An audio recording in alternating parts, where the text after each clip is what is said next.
Some newspaper reports claim that the Harambee prosperity plan initiated by President Geingob has somewhat failed. I wouldn't say it's a failure at the moment. It's still got to run to 2020.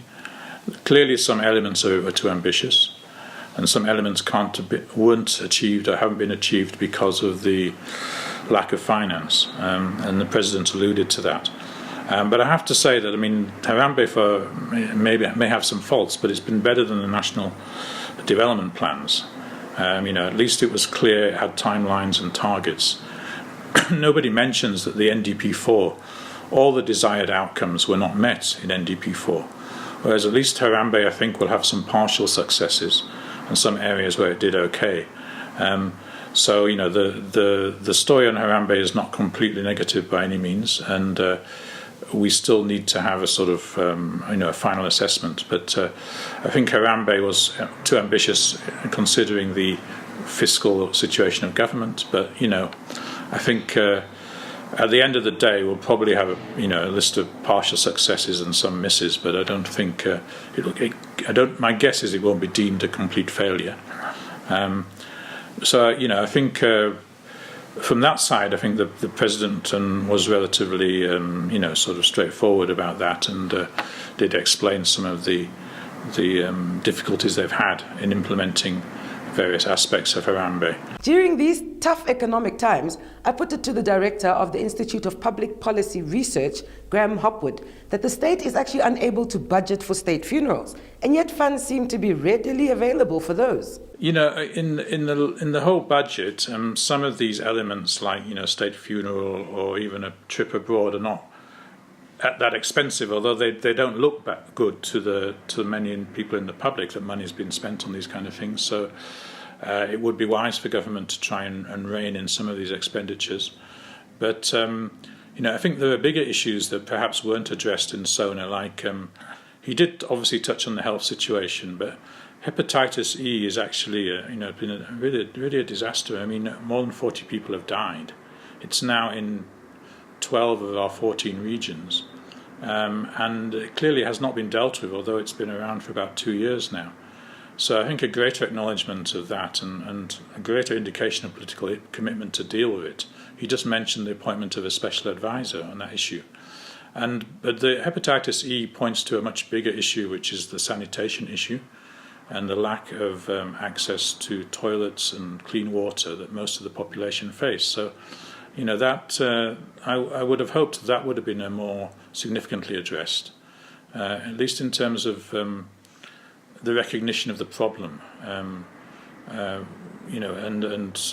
what government really plans to do in the short term, because we're losing lives over this at the moment.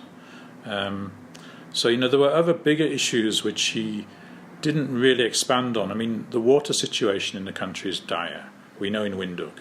We're projected again to run out of water, within the next 12 months. And the rain situation looks so bad. And then the broader drought, which is, many people are saying it's, possibly the worst since independence.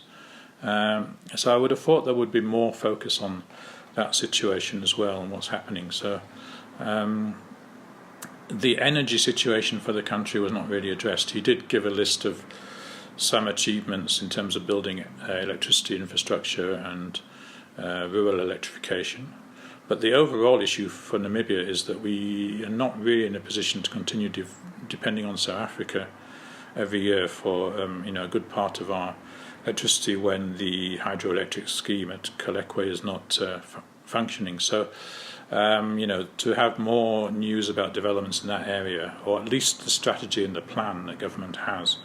But maybe at the moment they haven't really got a plan because they can't afford major investment in this area. But it's a bit concerning for investors, I think, if water and energy are two problem areas for Namibia, and they need to know that these things will be available and will be available at a reasonable cost. And then, of course, for the general population to know that these things are secure for the future and not just temporarily. Ooh, times are tough.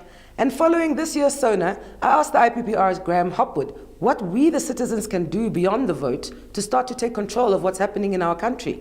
As from IPPR's point of view, we're just trying to focus on policy issues, to be critical but not needlessly critical, and to try and be constructive in our suggestions and alternatives. So it's one thing, everybody can be critical and call out the president and the government on various issues, but one also has to think about what can actually be done, and what are the practical suggestions, and where people have skills and knowledge, they need to apply them, offer them, and try to get government acting with a little bit more urgency on some of these bigger issues. I mean, elections aside, the ruling party, is still in a very strong position to win the election. So, we need to have a more responsive and more accountable government. And the rhetoric is great from the president, but the only people who can call them to account and say, you have to actually do what you say you're doing, or what you say you are committed to,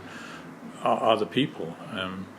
They can do that through voting, but there's lots of other ways of getting involved in a democracy and civil society and politics in general. So, we need an active and vibrant society to be able to come up with the solutions for the problems.